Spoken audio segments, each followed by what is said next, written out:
Okay, this is my response video to The Oppositional Gaze by Hook, the Black female spectator, and I thought it was a really interesting read.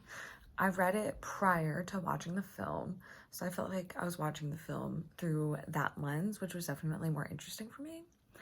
And I just felt like everything Hook was saying definitely provided a different insight into how media portrays Black stereotypes, Black women, and how that gaze also affects men. So I felt like it was very interesting just to hear all these different perspectives that I don't really feel like it's also shown through essays, where I feel like a lot of essays don't entirely cover everybody's gaze. So there's the female gaze and the male gaze, but that's not the reality of everybody's gaze. So I felt like this was definitely a really interesting look into how different people gaze and how that gaze affects other people. So yeah, I'm gonna go into a couple of the points that she brought up and what I thought.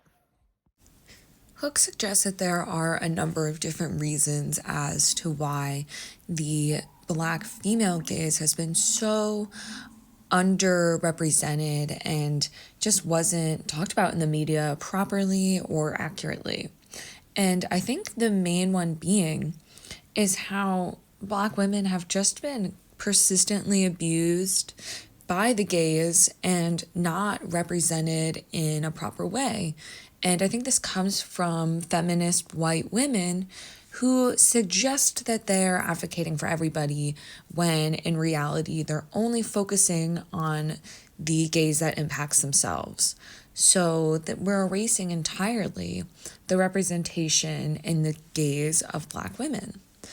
And so this kind of impacted them in a way where additionally slaves were denied the right to gaze, and this branched off into both men and women, Black men and women, being unable to be agent over their gaze.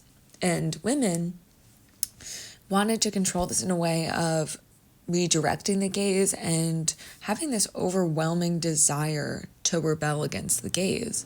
And we see these in small moments in the fits where we have Tony kind of peering in onto the lives of both her brother and the cheer team, where it's almost like she's not allowed to look, so she's going to look in a way that's not allowed, and rebel against that. So the gaze in this way, Hook suggests, is a form of resistance. And so I think that it's also important to talk about her other point with the Black male gaze, which was always kind of subject to punishment or control. So neither groups really had an agent form of looking.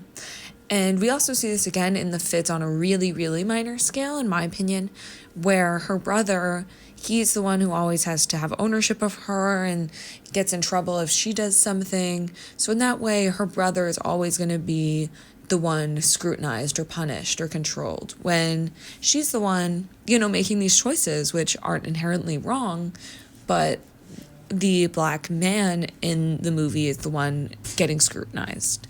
So I think a lot of these points are really essential in understanding representation and the portrayal of harmful stereotypes for both Black men and women.